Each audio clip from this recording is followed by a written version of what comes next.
समय राजा परीक्षित को कथा श्रवण कराने के लिए सुखदेव जी विराजमान हुए, उसी समय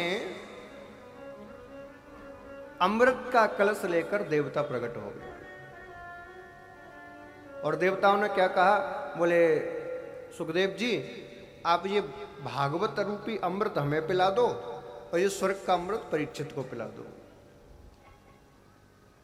लेकिन जैसे ही इतना सुना है, आज दुत्कार की ओर भगा दिया।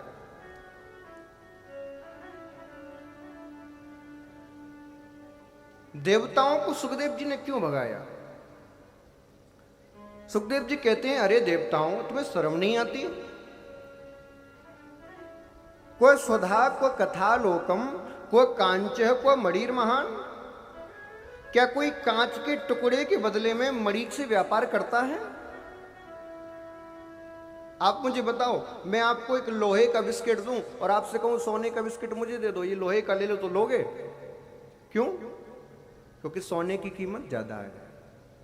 वही काम देवताओं ने किया, स्वर्ग का अमृत देकर और भागवत रूपी अमृत लेने आए थे, व्यापार करने आए थे।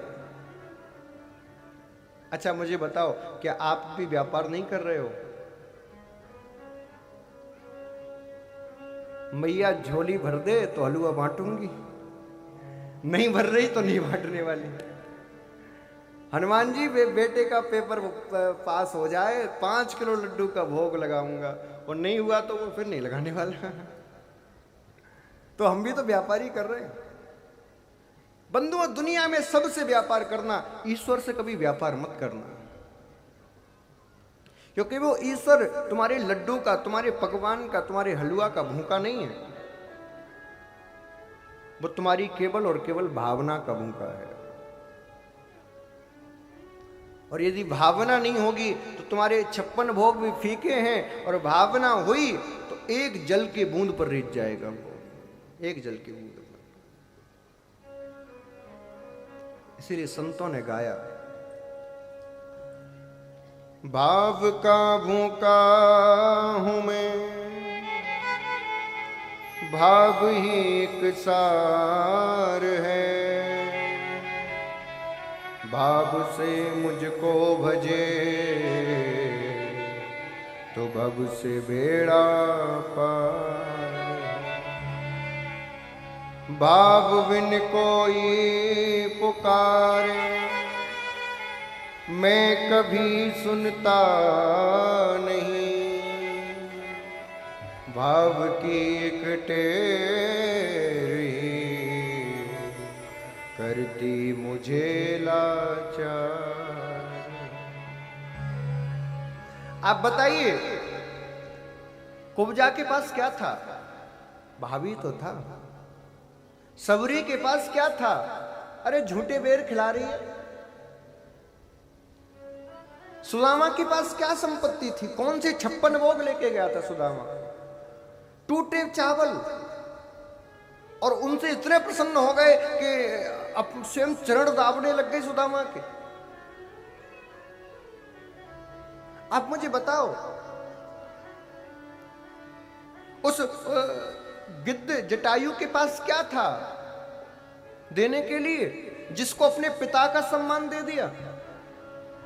राम जी ने अपने पिता दशरथ को भी मुखाग्नि नहीं दी, लेकिन उस गिद्धराज को मुखाग्नि दी, उसके पिंडदान किए, पिता का सम्मान दे दिया।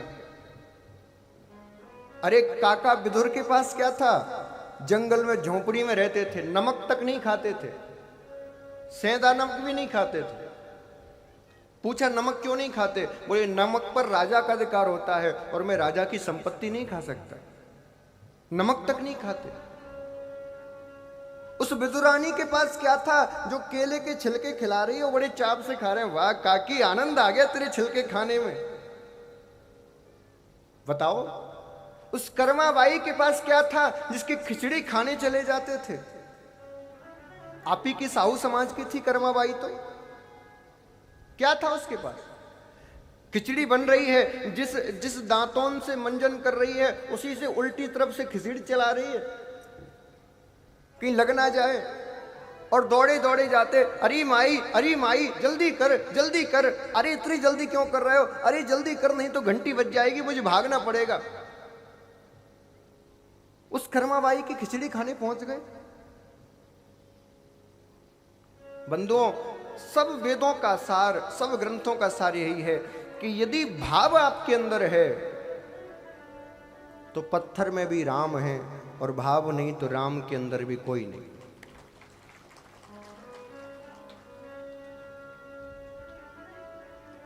इसीलिए संपूर्ण कथा यही कहती है कि भाव से काम करो। अब बात आती है महाराज जी भाव क्या होता है। अब दुनिया कह तो रही है भाव भाव, लेकिन होता क्या है ये भाव। अच्छा, सामान्य सी बात तो आपसे कहता हूं,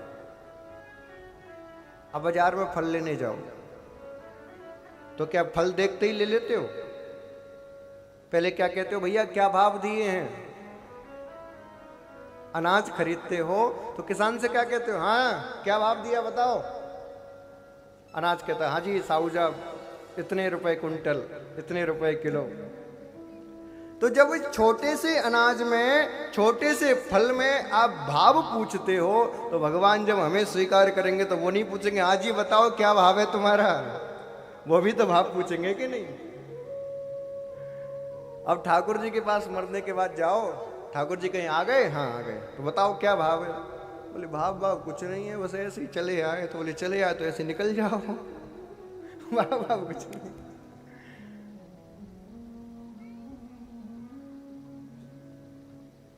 भाव ही प्रधान है। तो मैं बात कर रहा था कि भाव होता क्या है। भाव का अर्थ होता है आपकी आंतरिक भावना। ये सामान्य भाषा में कहूं तो फीलिंग्स, आपकी ऊर्जा, आपकी शक्ति, आपकी मन की एकाग्रता, वही भाव है।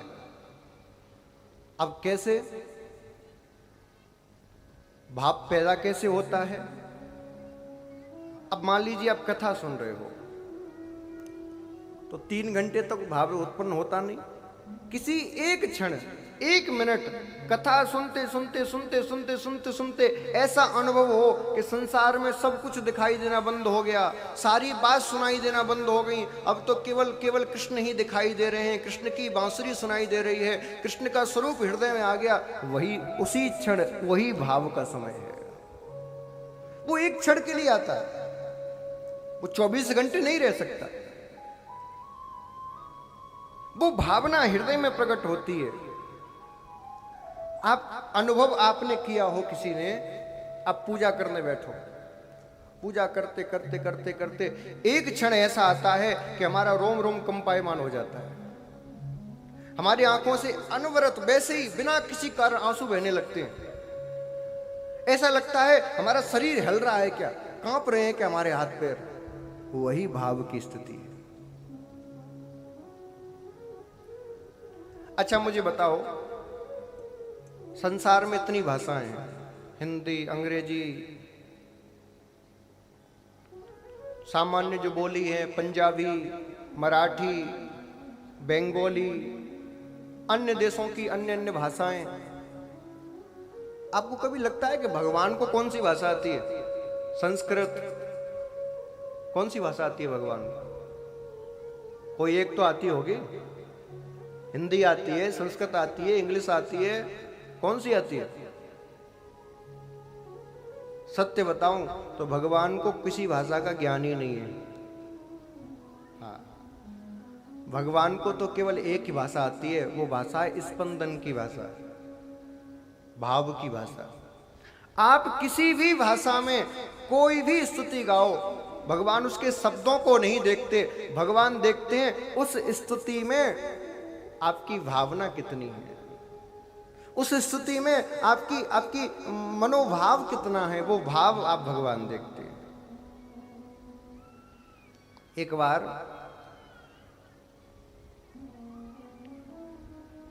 कुछ ब्राह्मण वेद पाठ कर रहे, स्तुति गा रहे भगवान की। शांताकारं भुजगशयनं पद्मनाभं सुरेशं, बड़ी सुंदर स्तुति गा रहे भगवान की।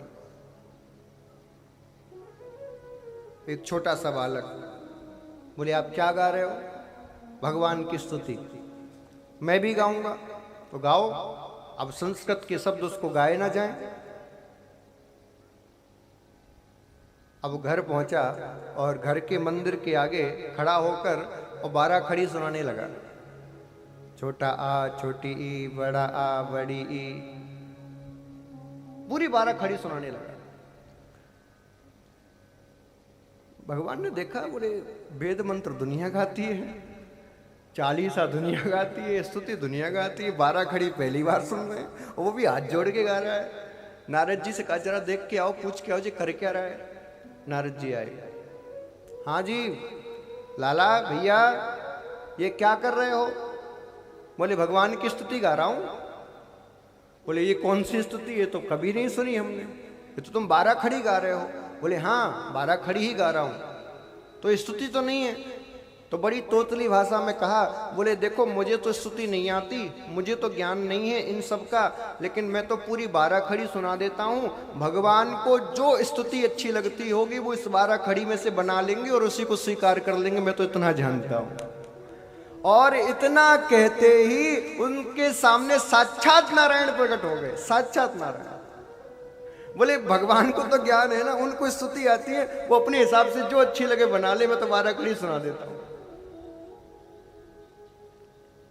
तो कहने का तात्पर्य, आपके अंदर यदि भाव नहीं होगा तो आपको कथा प्राप्त नहीं होगी। देवता खरीदने आए कथा को, इसलिए उनको कथा प्राप्त नहीं हुई। अभक्तांश विज्ञाय न ददौ तकस्थ कथामृतम। इसीलिए भागवत कहती है अभक्त को कभी कथा नहीं सुनानी चाहिए। अभक्त को कथा सुनाओगे तो वो तर्क करेगा, और तर्क नहीं कुतर्क भी करेगा। आज